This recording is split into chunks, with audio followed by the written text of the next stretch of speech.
যে শোইন মানে হঠাৎ অন্য মনস্ক না না কিছু নাই কিছু নাই কোন ধরিছ না কিছু তো নাই কিছু মতো লুচৌছ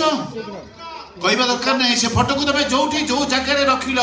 ମୁଁ ଆଖି ବୁଜି କହି ଦେଇ ପାରେ ସେ ଫଟୋ କାହାର ଆଉ ସେ ମଣିଷ ଜଣକ କିଏ মানে ସ୍ୱାମୀର ଅନୁପସ୍ଥିତିରେ ସ୍ତ୍ରୀ ଦେଖୁଥିବା ଫଟୋକୁ ଯଦି ସ୍ୱାମୀର ଆଗମନରେ ଲୁଚେଇ ଦିଏ ଯେ କେହି ବି ନିଃସନ୍ଦେହରେ କହିଦେଇପାରେ ସେ ଫଟୋ ଜଗନ୍ନାଥଙ୍କର ନୁହଁ କି ରାମଚନ୍ଦ୍ରଙ୍କର ନୁହଁ ସେ ଫଟୋ ନିଶ୍ଚୟ ପୁରୁଣା ପ୍ରେମିକର ଫଟୋ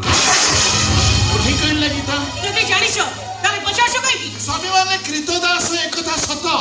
ହେଲେ ସେମାନେ ଲୁହା କି ଇସ୍ପାତରେ ତିଆରି ନୁହନ୍ତି ହାଡ଼ ମାଂସରେ ତିଆରି ଯୋଉ ହାଡ଼ ଭିତରେ ବି ଜୀବନ ଥାଏ ଯୋଉ ମାଂସ ଭିତରେ ଶିରା ପ୍ରଶିରା ଥାଏ ଆଉ ତା ଭିତରେ ରକ୍ତ ଗୁଡାକ ଧାଁ ଦୌଡ଼ କରୁଥାନ୍ତି ତମେ ନା ଆଗରୁ ମତ ପିଉଥିଲ